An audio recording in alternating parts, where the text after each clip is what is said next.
हम अक्सर खबरों में अपराध की घटनाएं सुनते हैं, लेकिन कुछ घटनाएं ऐसी होती हैं जो सिर्फ खबर नहीं रहती, बल्कि पूरे देश के दिल में एक घाव बन जाती है। आज की क्राइम स्टोरी भी कुछ ऐसी है। साल 2019 में हैदराबाद के पास शमशाबाद में हुई एक ऐसी घटना ने पूरे भारत को हिला दिया था। एक 26 साल की युवा डॉक्टर जिसने जानवरों का इलाज करने की कसम खाई थी, जो हर दिन किसी न किसी बेजुबान की जान बचाती थी, उसके साथ ऐसी दरिंदगी हुई कि इंसानियत शर्मसार हो जाती है। वो लड़की जिसे बाद में लोगों ने दिशा नाम दिया ताकि उसकी असली पहचान सुरक्षित रहे, उसकी कहानी सिर्फ एक क्राइम स्टोरी नहीं है, बल्कि ये सवाल है इस समाज से, इस सिस्टम से और हम सब से कि आखिर एक लड़की इस देश में कितनी सुरक्षित है। दरअसल 27 नवंबर 2019 की शाम सब कुछ बिल्कुल सामान्य था। दिशा अपने रोज के काम से लौट रही थी। उसने अपना स्कूटर टोडुपल्ली टोल प्लाजा के पास पार्क किया और एक डॉक्टर के पास जाने के लिए कैब ली। उसे क्या पता था कि कुछ लोग उसे देख रहे हैं, उसे शिकार की तरह देख रहे हैं, और उसी वक्त उसके साथ एक खतरनाक खेल शुरू हो चुका था। ये 4 लोग जो ट्रक ड्राइवर और उनके साथी थे, पहले से शराब के नशे में थे।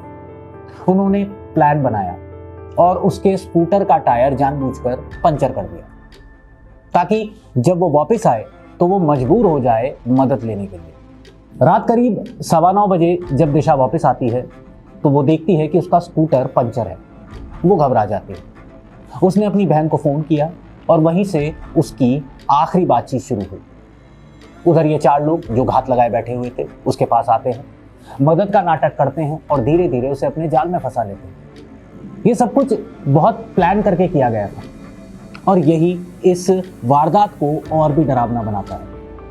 इसके बाद जो हुआ वो किसी भी इंसान के रोंगटे तक खड़े कर सकता है। पुलिस रिपोर्ट के मुताबिक इन 4 ने दिशा को जबरदस्ती पास की झाड़ियों में ले जाकर धक्का दिया। उसने चीखने की कोशिश की, मदद मांगने की कोशिश की, लेकिन किसी ने उसकी आवाज नहीं सुनी। उसे चुप कराने के लिए उसके मुंह में शराब डाल दी गई ताकि वो कमजोर पड़ जाए। फिर 4 ने मिलकर उसके साथ रेप किया, बार बार, बारी बारी, जब तक वो पूरी तरह टूट नहीं गई। रिपोर्ट्स के मुताबिक वो खून से लथपथ हो गई थी और आखिरकार बेहोश हो गई थी। लेकिन दरिंदगी यहीं खत्म नहीं हुई।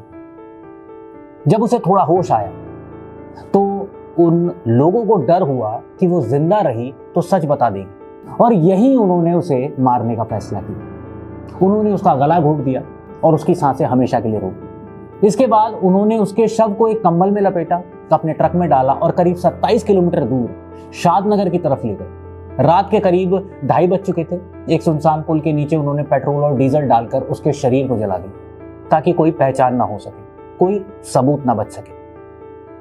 अब लेकिन अपराध जितनी भी चालाकी से किया जाए, कुछ ना कुछ छूट ही जाता है, और यही गलती आगे चलकर इन आरोपियों को पकड़वाने वाली थी।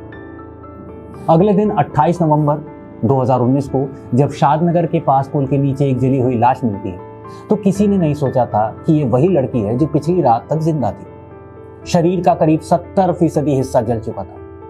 पहचान करना मुश्किल हो गया था, लेकिन उसके गले में एक छोटा सा गणेश जी का लॉकेट मिला और उसी से उसके परिवार ने उसकी पहचान की। उस पल का दर्द क्या रहा होगा, ये शब्दों में बयां कर पाना मुश्किल है।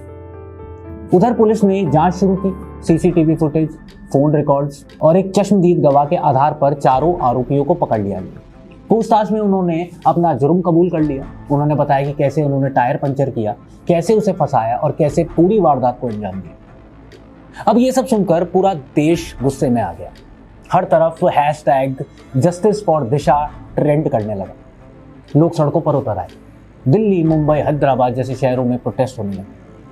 लोग मांग कर रहे थे कि इन रेपिस्ट को तुरंत सजा दी जाए, फांसी दी जाए। लेकिन इस पूरी कहानी में एक और दर्दनाक पहलू सामने आता है। दिशा के परिवार का कहना था कि अगर पुलिस समय पर एक्शन लेती तो शायद उनकी बेटियां जिंदा होती।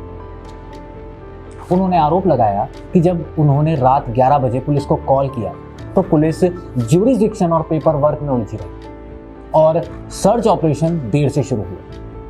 फिर आता है 6 दिसंबर 2019 और कहानी अचानक एक नया मोड़ ले लेती है। पुलिस 4 आरोपियों को क्राइम सीन पर ले जाती है रिकंस्ट्रक्शन के लिए। सुबह का समय था। बेंगलुरु हैदराबाद हाईवे के पास वही जगह जहां ये सब हुआ था।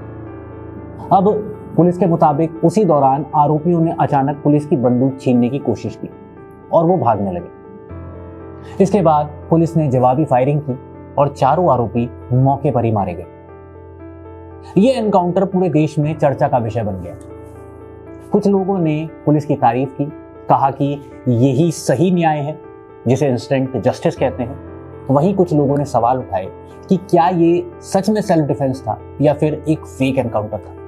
बाद में 2022 में सुप्रीम कोर्ट द्वारा बनाए गए एक कमीशन ने अपनी रिपोर्ट में कहा कि ये एनकाउंटर फेक था, यानी आरोपियों को कस्टडी में ही मार दिया गया। इसके बाद मामला फिर से अदालत में जाता है और आज भी ये केस पूरी तरह खत्म नहीं होता है।